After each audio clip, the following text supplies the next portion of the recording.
Like a weird torture chamber. I opened the door and it was like, oh my god, just like loads of naked people like standing like sardines. So I could just see like all their bums in a row. 大家好，我是戴淑仙，我来自英国，欢迎回到我的频道。今天我要去英国西南部参加一个户外的音乐节，叫做 Buddhafield 田佛。你千万不要上网搜索 Buddhafield， 因为其实会跑出来一个在美国从1980年就有的邪教团体 cult。我可没有想要去那里。我今天要去的 Buddhafield 是一个嬉皮风格的音乐节，是2006年由 Triratna Community 三宝佛教社区创立的。你如果没有听过 Triratna， 它是西方的一个佛教团体，在60年代由Sangharakshita 法师创办的。Sangharakshita 受到印度、西藏和泰国的佛教启发，他想要把佛法带到英国。不过 Sangharakshita 也有一些争议，因为他跟学生发生过性关系。Triratna 社区对这件事很坦诚，他们没有想要把它隐瞒。虽然这件事当然很不好，也损害了创办人的名声。全世界有大约2500位受戒 ordained 的 Triratna 佛教徒。很特别的是，他们跟传统的和尚不一样，他们可以过俗家生活，可以有伴侣等等，算是为了适应西方社会而西化过的佛教形式。那今天我非常期待第一次参加 Buddhafield 音乐节，我会跟我在佛法中心认识的一些英国朋友们一起露营5天。我打算给大家看西方的佛教是怎么样的一回事。Okay, let's do it.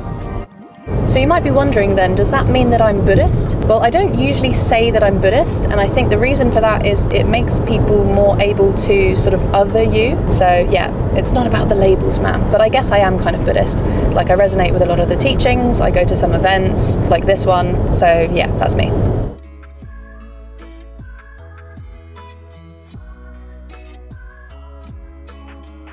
Oh, what? The toilets are just bins. Ew.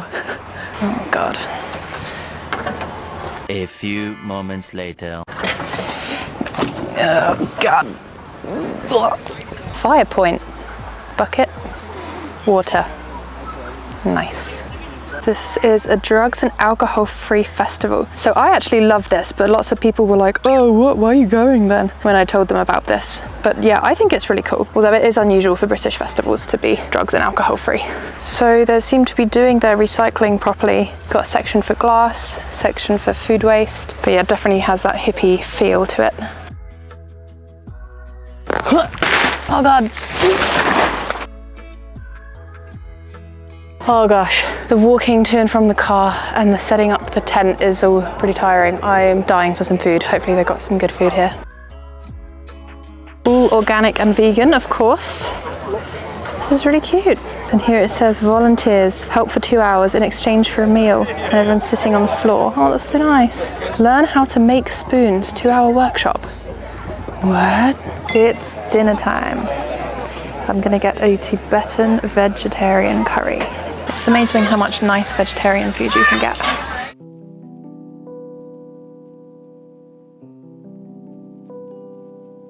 So I think all of this stuff is called the healing garden. So it's all different therapies and stuff like that. Oh, I want to do everything. Sound healing with gongs, raise your vibration, Swedish massage. Yeah, it's all about feeling better, isn't it? So usually at a festival you get stuff like a burger van and some grungy stuff. Here you've got coffin immersions. So this is all the activities going on. Look how much there is. This is called contact improvisation, and it's something about improvising while touching someone else. It's quite interesting. What is this? I want to do it. Some contraption that stretches you out by your limbs. Oh my God, yes, I'm definitely doing this. Hello, would like to be... I would like to be... Open. Yeah. And expand. Yes. Okay, now turn, twist, explore the movements. I'm quite long, like a weird torture chamber. Oh, it's just the left shoulder that really hurts. Because if you are close, the energy doesn't flow through you. If you open, the energy flows. Simple like with tap water. Yes. That's good. Hey! Oh my goodness. To be alive. It's actually quite nice. Yeah. Stretch from every direction.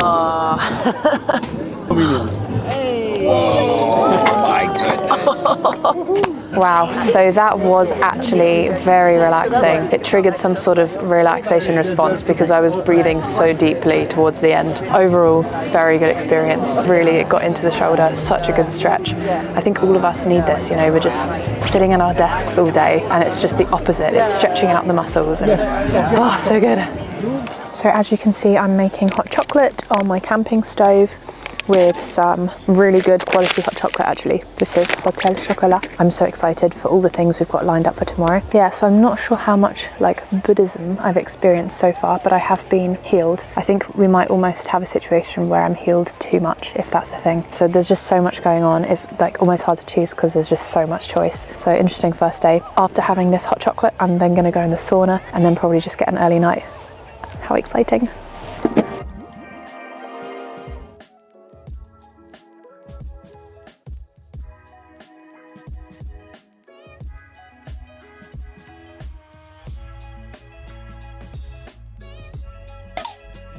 So yeah, I just went to the morning meditation, which was nice. I want to tell you about the sauna experience. It was quite unexpected. So you go to this spa, which is basically a few tents, like in a circle, and they tell you, okay, the changing room is on the left, the shower's over there, and the sauna's over there. And there was like no one there. So I was like, okay, cool. Just go to the changing room, put my swimming costume on, and then I went over to the sauna tent, which is, it looks like a harmless tent, just like a little dome. And there's a small door, you have to sort of almost crawl in, and then there's another door that you open. I opened the door and it was like, oh my God, just like loads of naked people like standing like sardines just silently, so I could just see like all their bums in a row and they're just like huddled in, and I was like quite surprised, so I left. But then I was like, okay, I guess I should try the sauna, so I went back in again. I'd obviously missed the memo about it being naked. I don't think you had to be naked, but people had chosen to. And then you see just standing there like this, everyone's naked and just quiet, no one talking, just very weird.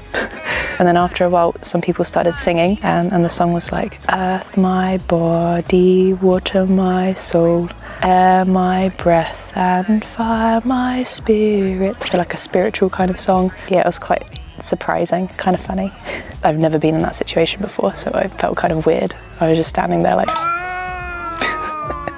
Also tonight I want to show you more about what happens at night because it's quite interesting. There's lots of different activities, so I will film it this evening. Okay, so this is Alice and I'm just about to have craniosacral therapy, and so I was wondering if you would mind sharing with us what that is. So basically I practice the biodynamic style of craniosacral therapy, and it works with the rhythms of the cerebrospinal fluids. It was discovered basically that every cell has a rhythm. So basically there's 3 rhythms were discovered. So the surface rhythm, which is quite quick, which we tend to be functioning in our day-to-day lives. When we relax more into the parasympathetic nervous system, we go into a slower rhythm, and the cerebrospinal fluid, which is created in the ventricles in the brain, and it's also known as liquid light. And when we tap into the slower rhythms, so either the mid-tide in biodynamic craniosacral therapy, the kind of middle rhythm is known as the mid-tide. The longest, most kind of expansive rhythm is known as the long tide. We're tapping into that field and we're basically listening to the body. It's not mechanical, so I'm not adjusting, listening to your body as maybe a counsellor or a psychotherapist would listen. So first of all, we'll just ground and arrive on the table, arrive on this part of the land. So just feeling held by the land, allowing gravity to let your body sink. So again, that was very relaxing. Her description did seem quite vague. I didn't quite know what she was talking about towards the end. And when she started, it felt like, okay, she's just holding my head. Is that it? But I felt the vibration thing again. So I had a bit of that sensation in different parts of my body, mostly on the left part of the shoulder. So then after we finished, she said, yeah, I felt some releases. So I said, what do you mean? Like, how do you know that there were releases? And she said, it's almost like a slight fizzing, like the energy sort of twirls and comes back into the central channel or something. Don't know what to make of that, but I feel like there's definitely something to it because I felt something. I guess it's one of those things where if you feel something, then you feel like, okay, you know, you just know, you know what you've experienced. Who knows? Who knows? Very interesting.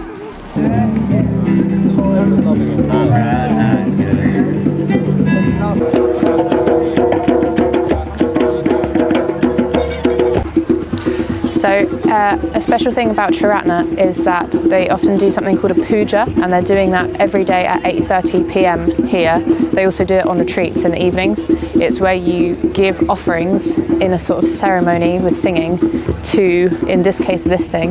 I think this is probably representing a god, maybe like green Tara. But yeah, you'll be giving offerings to like the Buddha or a god which represents like an aspect of yourself, as far as I understand it.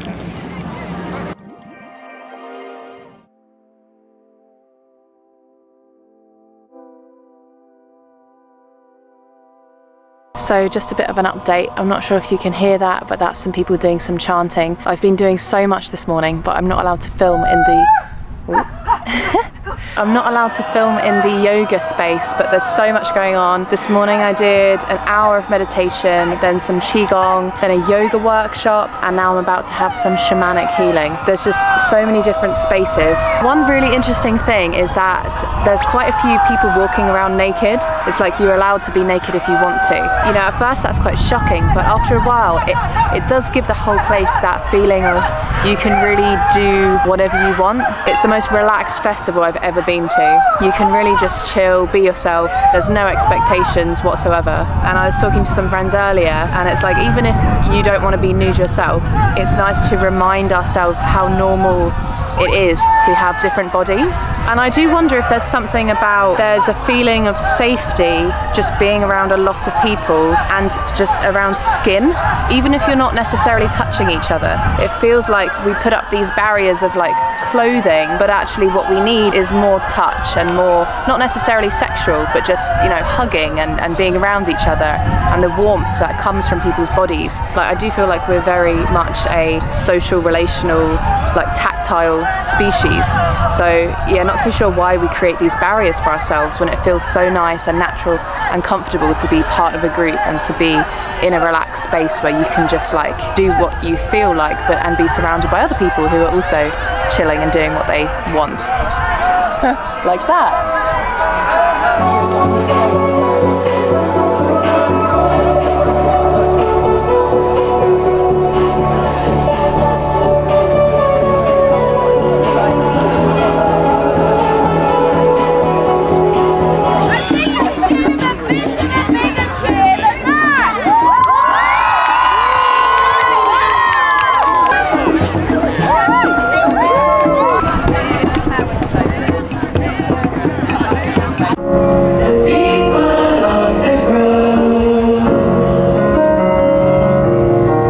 So we've got various tents going on.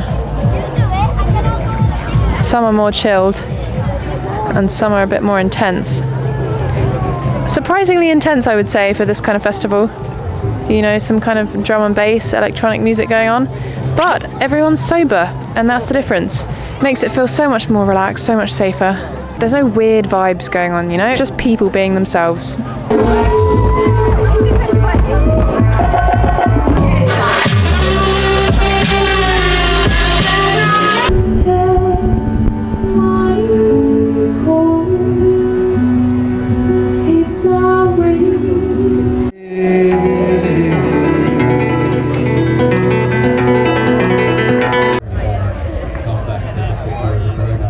So at about 11 p.m, all the music will finish, everyone will go to bed, wake up nice and early for some meditation and yoga, and have another day.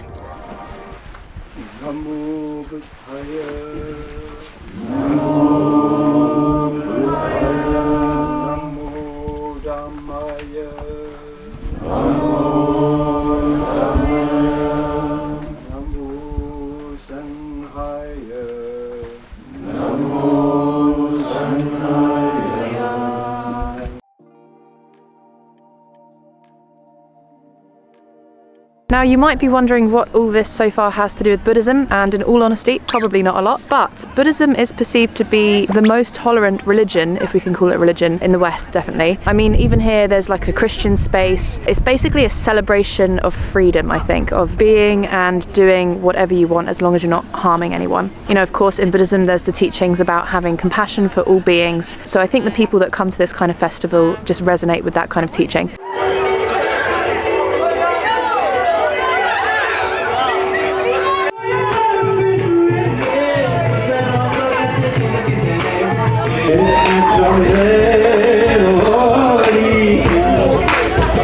So Stevie, how's your experience of Buddhafield so far? Yeah, great. I love it.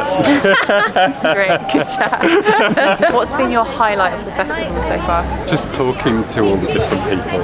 For me, like a big part of Buddhism is the intention towards compassion and wisdom and an interest in the nature of existence. And that's what brings everyone together here. So that's like a really fascinating thing to be in common, to have in common with so many people. I think there's something, for me personally, I really love the vibe where there are some people walking around naked, because it just speaks to freedom for me. Like if people want to walk around with no clothes on, that's great. Yeah. And you know, one interesting thing about Buddhism in the UK is that no one is brought up, like very, very few people are brought up Buddhist. Yeah. So all the Buddhists that we have here pretty much have chosen Buddhism as adults. Yeah. Every Buddhist here has started off not as a Buddhist. Yeah. They have a journey into Buddhism. Yeah. And that might start with coming to something like this because they're interested in yoga, or they're interested in just like a nice conscious vibe without drugs and alcohol, like most festivals in the UK are. And they just happen to have a conversation with somebody who is a Buddhist, or they go to a talk that is Buddhist and it sparks an interest, and you don't know where that journey, that's the start of the journey that might take them fully into Buddhism and becoming Buddhist and teaching Buddhism, who knows. And I think that's also what people tend to be drawn to with Buddhism, is that it's not like your usual religion. You don't see it like that. It's maybe like a philosophy or a way of life. Yeah. So we're going to go see the ceremony now, which is going to be an offering to green taro, I'm assuming? No, that would be great. Okay, find out. Let's go do it. This song reaches my ear. A lung full of air. And I remember I am here.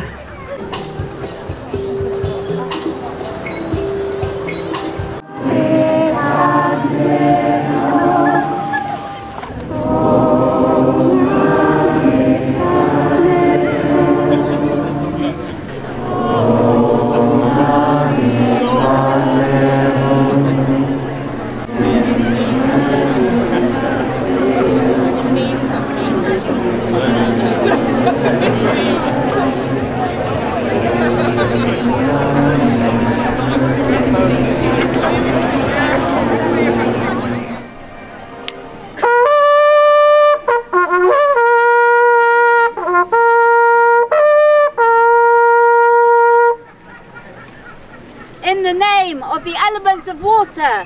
In the name of the elements of water. Fullness of emotion and sensitivity. Fullness of emotion and sensitivity. We thank the powers of the West. We thank the powers of the West. For their blessings. And inspiration. And inspiration.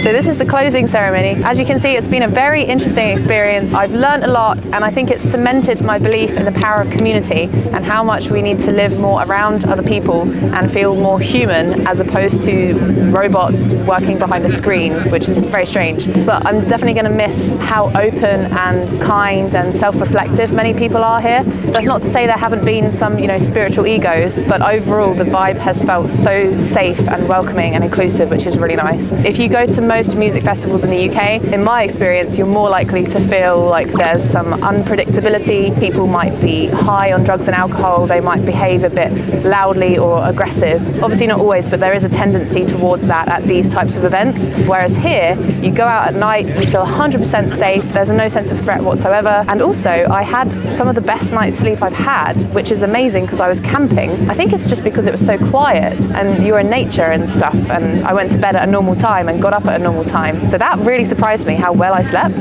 Having said that, I am looking forward to a few normal home comforts, like nice clean showers where you don't have to be cramped in with random strangers. Like the mixed gender small changing room situation seemed a little bit unnecessary. For me personally, obviously it's fine if people want to be naked, I'm cool with that as well. But overall, to be honest, I am quite sad to leave, and I wish I lived in like a community that was really inclusive like this. Maybe not on such a big scale as this, like 4,000 random strangers. But yeah, it's been a really good experience. I hope you found it interesting as well. So 谢谢收看，我是戴淑轩，我们下次再见。